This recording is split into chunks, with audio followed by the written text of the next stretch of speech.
Yep, what you are looking at here is me joining a Minecraft server, placing one specially modified block I didn't need admin or op to obtain, and crashing the server in glorious fashion. You may have seen this before, it's even happened to Mojang's official Mobvo beta testing servers a couple months ago now. In fact, specific groups and organizations exist that go around nuking Minecraft Bedrock servers and realms, ultimately rendering the world and server completely useless. This isn't exclusive to Minecraft Bedrock realms either. Big Bedrock servers like Mineplex and even Lifeboat are infested with illegal items and cheaters who cheat as blatantly as they want. So what the hell is going on in Minecraft Bedrock Edition?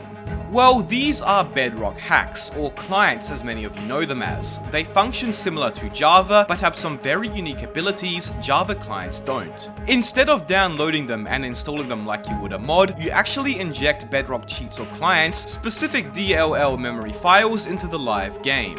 Raine client is probably the most popular Bedrock client from what I've seen, but there do exist many others. At first glance, they look like the Bedrock version of many Java hacked clients. You have your combat-based cheat modules like Killora and Aimbot, visual modules like Tracers and ESPs, movement-based modules like Fly, Bhop and Speed, player modules like Reach and Death Chords, world modules like X-Ray and Nuker, and then various other miscellaneous and GUI-based settings. Where things actually get interesting is the client's ability to manipulate NBT data.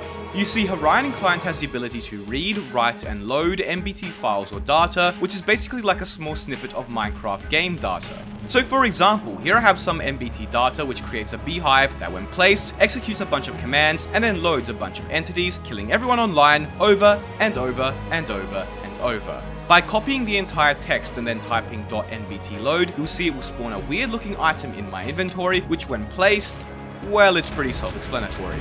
Nukers, as they are called, are basically Minecraft blocks with specific NBT data that crashes a Bedrock server which doesn't have an anti-cheat. And since realms do not have anti-cheats as well as many other private and smaller servers, these nukers are deadly, crashing the game or making it unplayable for everyone online, destroying the world and forcing the server admin to roll it back if they can.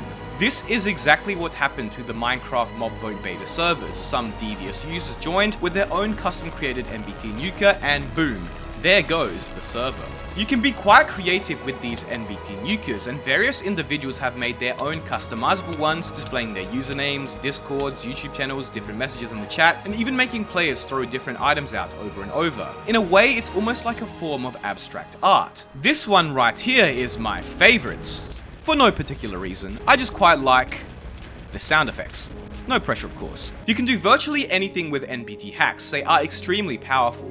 These nukers for quite some time now have been very annoying to Bedrock users who, keep in mind, are paying monthly for their realms, leading them to look for various ways to prevent the nukes from working, or just trying to ensure their realm is whitelisted so only trusted users can gain access, otherwise they run the risk of their world being nuked. In a similar vein, Raine client also has something known as CBEs, or command block exploits and NPC exploits. Basically how they work is you give yourself a beehive, moving block or bucket of axolotl that when placed generates either a minecart command block or an NPC, and yes, these exist on Bedrock, that would execute a specific command. So let me show you. Here I'm on a Bedrock server, not a realm, where I don't have op or any permissions to do anything. I'm going to type CBE, beehive, minecart, and then specify a command I want to execute. So I'm going to make it set me to creative. Remember, I have no permissions on this server. As you can see, upon placing the beehive, a command block minecart will spawn, and voila, I'm now in creative on a server I had no permissions in. This works because the beehive's item NBT has been modified, making the beehive's bees actually minecart command blocks. So when a bee leaves the hive, instead a modified command block does. Raine has a bunch of other NBT based cheats that work on realms and servers even if you don't have admin permissions. Kit Unfair literally gives you a shulker box containing not only 32k enchanted armor with all the protection enchants, but also tools, elytras, shears, flint and steel, bows, tridents and shields. In fact, you can actually execute server operator level commands through the client like TP, game mode, enchant, dupe, give, seed, XP and more, with no operator permissions. So how exactly does this work, and why does it work? Well, first of all, Bedrock doesn't really have any inbuilt anti-cheat software. This is of course similar to Java servers, but the key difference is that there are far fewer community members developing and creating anti-cheats for servers, as while Minecraft Bedrock has a significantly greater player base than Java, Minecraft Bedrock's dev community is much smaller. Most of the better anti-cheats are developed by the big featured servers like the Hive and CubeCraft, and of course are private. Therefore, the average Joe and smaller servers don't have the tools to deal with it. Beyond that though, because of the way Bedrock Clients inject into the game, they allow you to modify the packets you send to the server, effectively spoofing them into something else. That's why these NBT hacks work, because the client is spoofing data it doesn't have to the server.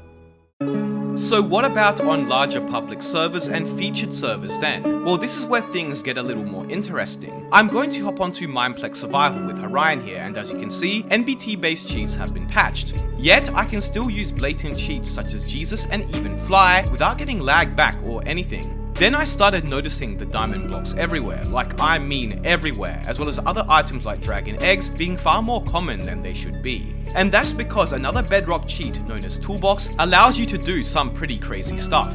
ToolBox is a launcher or modification for Minecraft Pocket Edition that can be straight up downloaded from the Google Play Store. It's been downloaded over 50 million times, and it basically allows you to completely edit the NBT data of items. As you can see here, this player using ToolBox on Mineplex Survival just went and changed golden apples to beacons. And while variations of this exploit have been patched, clearly there is still a major issue, as evidenced by my brief trip on Mineplex Survival. I mean, you can even watch Mineplex Survival videos on YouTube where they mention cheaters are super common, as well as mentioning that people just have illegal items. The situation does seem to be better on other servers like Lifeboat Survival for example though, where their anti-cheat actually works, although certain things like click teleporting short distances works without question, and so does variations of combat hacks. In the past, much more has been possible on Lifeboat, including spawning in dozens of items, many of which being illegal, as well as block Nukers, allowing players to eradicate massive sections of land. Various PvP hacks have also seemed to work with modified or private clients as well. When it comes to PvP minigames, it's not great for Mineplex either. Blatant cheats like Kill Aura, Criticals and Aimbot seem to work without issue, as well as movement cheats like Scaffold, Spider, Speed, B-Hop and more. In fact, the only reason I died in the game I played was because another blatant cheater killed me. It's pretty crazy how effective such basic cheats are on Mineplex, and that the anti-cheat can't even detect the blatant hacks people seem to be regularly using. The situation on servers such as CubeCraft and the Hive was significantly better though, and while some movement-based cheats work unfortunately, many of the combat-related ones require much more fine-tuning to work, and if you try to go blatant, you likely will get caught. Lifeboat isn't looking too good though. In fact, one game I tabbed in to play after writing this script, only for a guy to instantly teleport on me as soon as the game started and kill me in under a second. He then wiped the rest of the server before I could even start recording. I only just managed to clip this with Shadowplay in the nick of time. In fact, everything happened so fast and the game ended only seconds after it began that I didn't even realize that there were two cheaters online who both killed each other in what must have been an epic final battle. This game wasn't cherry-picked either, it was actually my very first I tried to play on Lifeboat. And you know what's even worse? I queued up for another game a few minutes later and the exact same thing happened again, although this time I was prepared and recording. It's insane just how infested these servers are with cheaters and how bad their anti-cheats are. Cheaters are so blatant they are winning games before most mobile players have even loaded in. In fact, out of all the minigames I played on Mineplex and Lifeboat combined, I had more games with cheaters than without. Most I didn't even get around to recording because I would die while I was looking through my own hacks which I wanted to test. Another thing to keep in mind as well in my little experiments, which none of you should do by the way, is that I'm terrible at cheating. I know that sentence sounds stupid, but I know very little about how to cheat properly, and there are individuals out there in the Bedrock cheating community that will know the best settings for each server to evade their anti-cheats. And if I, somebody who just downloaded the client and has no idea how to use it, could get away with cheating easily on big survival servers, crashing realms and vanilla with a single command, and blatantly cheating in minigames, it really makes you concerned about the individuals who actually know what they are doing, and likely infest many of the Bedrock servers we know today. I've only really scratched the surface of the Bedrock hacks and cheats community, and beyond server Nukers, Raine client and MC ToolBox, there are many more clients and cheats much more powerful and much more unique out there. Regardless, I want to show you all just how easy it is to cheat on Bedrock and just how immensely powerful cheats and clients are compared to Java, and I think I have succeeded in that regard. be sure to subscribe. Thank you all so much for watching.